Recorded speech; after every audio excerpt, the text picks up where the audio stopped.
I'm in the area that we've been doing the podcast recently because we've had so many visitors lately helping out while we're at the hospital. So our podcast room is also a guest bedroom because people have been staying there. So we record the podcast in the garage right now, and this is in the garage.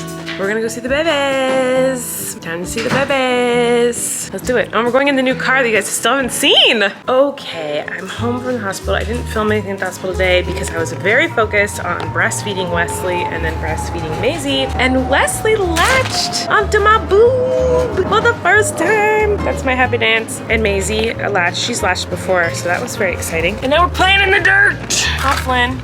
Good construction work, brah.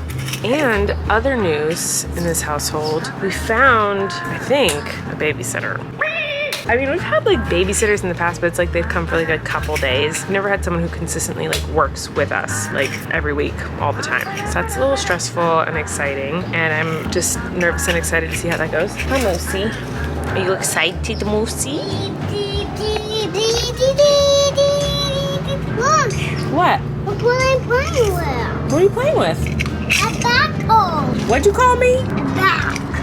Oh, jeez. Oh, Flynn has a new name for me. What do you call me now, Flynn? Mump. What do you call me? Mump. And what do you call Coco? Cool. Okay, so he's started the last few days calling me Mump, and he calls Coco Coke. And Daddy still is Daddy, I guess, but Coco and I have nicknames now. We're Coke and Mump. Does Daddy have a new name? Yeah, don't stop. Whoa, that's a cool name. I don't know why this face is happening, but I'm for it. I think it's hilarious. So I guess my name is Mump, guys. Get into it. Hello, everyone. I don't think I vlogged literally anything today. I'm back at the hospital. I came alone for the first time. My family all went home. This is just me and Eric. Kory helped us out earlier today and hung out with Flynn while we were at the hospital. He was Super Coco, or Super Coke, as Flynn calls him. And now I'm at the hospital alone because I want to see the babies again and give them cuddles before bed. So that's what I'm doing.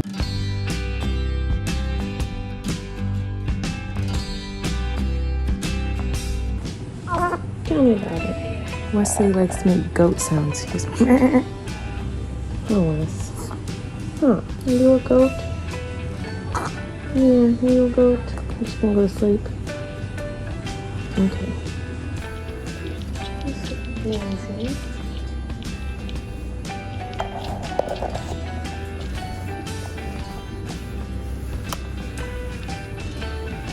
Hi guys, so I just finished at the hospital. It was great to see my little babies and just say goodnight to them and love on them and cuddle them. I mostly held Wes because Maisie was eating from a bottle from the nurse and I was cuddling Wes. I held Maisie too, but during her feed I was cuddling Wes because I didn't get to, who cares? Maybe you guys care. I didn't get to cuddle Wesley as much as I usually do. Today when I was there earlier, I mostly cuddled Maisie, so tonight I got my Wesley cuddles in. Anyway, I cried while I was there. I'll save it for later. I'll tell you the good news first. I'll tell you my crying stuff later. You know, I usually wait to cry for tortilla talks, so we'll wait and see if it comes then because I don't feel like crying right now because I made a friend. I'm really excited about it. I'm so lame. But being a NICU mom is hard, and like I have you guys, and there's so many amazing NICU mamas out there, you guys watching, who have shown me so much love and support, and I appreciate it so much, and I love all your comments and all your sweet letters. Like, they've helped me get through this whole experience. But this girl tonight, I was in the elevator going down, and she was like, do you have a baby in the NICU? And I was like, yeah, I have 2. And she's like, really? So we started talking about it, and then I didn't think she did. She looked young, and just, I don't know, she just didn't seem like as sad as me. And I was like, do you have a baby in the NICU? She was like, yeah. And I was like, oh my God. So we just started talking. She was so nice. And she was like, I've been wanting to meet another NICU mom. And I was like, me too. Because I haven't crossed paths with any other NICU moms yet while I've been there. So we just kind of talked about our birth experiences and why our kids were in the NICU. And she was so nice. And we exchanged numbers. And I was like, oh my God, I made a friend. And I think it just is like, I'm feeling so lame, but like that I'm excited about it. But I don't think I've made a new friend in such a long time. Like, I have all my friends that like have been my friends for years, but to make like a new friend and it's someone who's going through the same thing as me. She was like, I wasn't gonna say anything, but when you got in the elevator, I looked at you and I was like, she looks like she's going through the same thing as me. And I was like, what, did you see me? And just go like, she looks tired. She's like, yeah, you look tired. And I was like, yeah, I'm very tired. She was like, yeah, we know each other when we see each other. She was really cool. Yes, I'm really popular. I have one friend. Anyway, I'm gonna go inside and tell Eric that I made a friend. So I'm very excited about it. That's the only good news of my day today is that I made a friend. Also, I'm so thirsty all the time. Holy smokes. For some reason, breastfeeding and pumping this time around, I have never been thirstier in my whole freaking life. Like when I was pregnant, I was thirsty, but like this is another level of thirst. When I was pregnant with Flynn and when I breastfed Flynn, I guess I remember drinking more water than usual, but like not really. This time, like I cannot drink enough water. Like all I want to do is drink ice cold water. I filled this thing up like 20 times a day and I can't stop chugging it. Like I'm just like, oh, and I have two. I have this one and I have my holiday cup one, and I literally carry them both around with me everywhere I go. Anyway, I'm gonna go talk to Eric about my new best friend. Sorry, Kory, you got totally replaced by my new NICU mom friend. Just kidding, you can never be replaced, and she'll probably never talk to me again. So the friend I made for one day. Okay, bye. Hey everybody, so I spent the evening just kind of hanging out with Eric, and I talked to my friend Rachel and we cried on the phone together, and now I'm in my office talking to you guys, and I was reading comments and they're so freaking sweet. But first I wanted to tell you what I was gonna tell you in the car, but I was worried about I would cry because now I'm feeling like secure and I feel like I've cried enough today, so hopefully I won't cry right now when I say this. So today in the hospital, or tonight in the hospital, I was holding the babies. As I was holding Maisie, I was looking at Wes, who was sleeping in his little isolette, and I just teared up, as I always do, because I was thinking about how when Flynn was that age, 3 weeks old, I was able to just cuddle him at home and breastfeed him at home, and he could be around family, and my whole family had held him and met him, and it's just such a different experience. And so I was just very sad, just like thinking about it and just wishing I could bring them home. It's just hard, as you guys know, and this is all I talk about, but it just sucks and is hard. This week I think is gonna be hard for me. Fudge, I just said I was not gonna cry about this, but maybe I won't. I am technically 36 weeks pregnant. If I were still pregnant, I'd be 36 weeks pregnant today.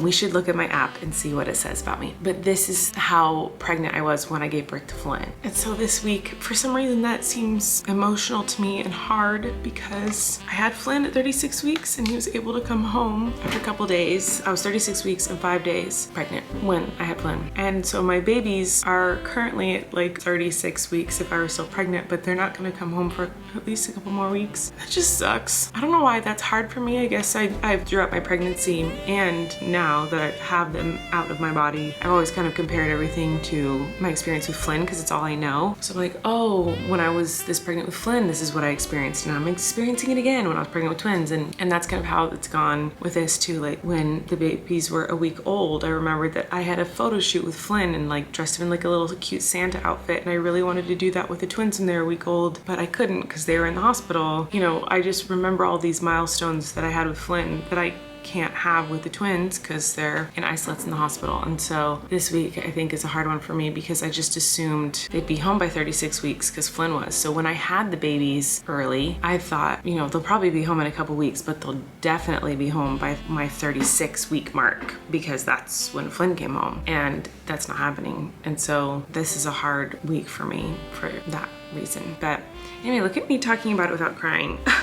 I'm a professional at not crying, but I wanted to read some of the comments that you guys sent to me because they're very sweet, so let's take a read. I really like this one. It's from Monica. She said, "You got this, mama. Sharing this raw vulnerability is already doing so much for other NICU moms. I work in a hospital and overheard a vlog being played in a patient's room. Her baby had to be taken to our children's hospital 30 minutes away. That is so hard. Well, she stays in our smaller hospital to recover." Oh my God, I cannot imagine. "We bonded over shared love for you, and she talked about how much it means to have someone to relate to and know she isn't alone." And then she said, "Hi, Katie. If you see this, third floor Swifty Ballinger besties forever." So hello to both of you. Thanks for watching my videos, and comments like that make me feel less alone too in this journey because this journey does feel very lonely. In fact, this is the other thing I was gonna say. When I was driving home from the NICU, I was listening to Waitress because I'm an idiot and thought that was a good idea for some reason and was crying in the car. There is a line in She Used to Be Mine that hit me so hard today. And it was the line that goes, "She is lonely most of the time." And that line has never stuck out to me before, but tonight it did, because I met another NICU mom and I was like, oh my God. And I was like so desperate for someone else to relate to, because it feels very lonely. That's the best word to describe it, like having a kid in the NICU, because it's something you can't explain or share unless you've experienced it, like how hard that feels. And I think that's why there's been so many women who've reached out to me, because you guys know how hard this is and you're trying to let me know that like you understand. And so yeah, just know that you're not alone, and I feel less alone because of comments like that, so thank you. Anna Lee said, Tortilla Talk, how's the rest of the family doing with not being able to see the twins? Do you send them lots of videos and FaceTime them when you are with the babies? So my family really obviously wants to meet the babies, and everyone's bummed that they can't meet the babies yet, but also everyone is just like wanting to support me and Eric as much as they can while we're in the NICU. But yeah, like Kory's gone above and beyond hanging out with Flynn and helping around the house and doing anything and everything he can to help. My parents obviously have been here so much. Jessica's been like a huge support to me. My family's kind of rallied to like help me out in any way that they can while we're back and forth from the NICU. And I do FaceTime them and send them pictures and videos and stuff. I think it's probably hardest for my mom. My mom is like desperately wishing she could hold the babies. We also FaceTime Eric's parents a lot while we're there. So yeah, we definitely FaceTime, send videos and pictures. It sucks. Like, it's weird to think that like my family hasn't met them yet. Like, it's so bizarre because my family is everything, and it's just really weird that they haven't met yet.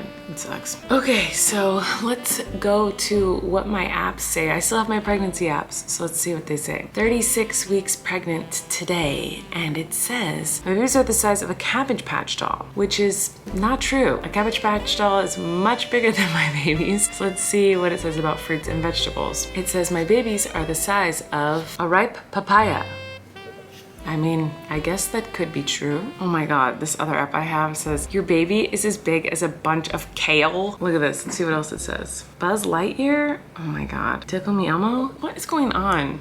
These are all horrible comparisons. I don't think any of them are accurate. Oh, this is the week I should start feeling pelvic pain. I'm such an overachiever, I started feeling that right away. Anyway, this is all very interesting and also kind of making me sad. I don't miss being pregnant. I don't like being pregnant. The only reason I would say I miss being pregnant is that if I was still pregnant, my babies probably would not have to be in the NICU, or if they were, they wouldn't have to be very long. And I know my body is the best place for my babies, but now that they're not in my body, the NICU is the best place for them until they can come home. But that's the only reason I wish I was pregnant still. But it's really weird looking at those pregnancy apps now. Like, I'm like, oh, this is so weird. I should still be pregnant. Anyway, I'm gonna spend the rest of my evening buying presents for the childhood cancer fundraiser. We've got AirPods, guys. I think I'm gonna buy an Apple Watch for y'all. I'm gonna buy tons of cool stuff. Kory was like searching the internet today for all the cyber deals. I was like, I'm gonna go crazy. I'm gonna buy a bunch of stuff for you guys and give it away to you randomly to people who donate to childhood cancer on my fundraiser on Sunday, December 5th at 12 Pacific Standard Time on my main channel. It's a live stream. Come tune in. It's usually like 2 hours long, and we just try to raise money together, and it's gonna be awesome. And I love you guys, and I'm gonna go to bed, and I hope you have a wonderful day. Okay, goodbye.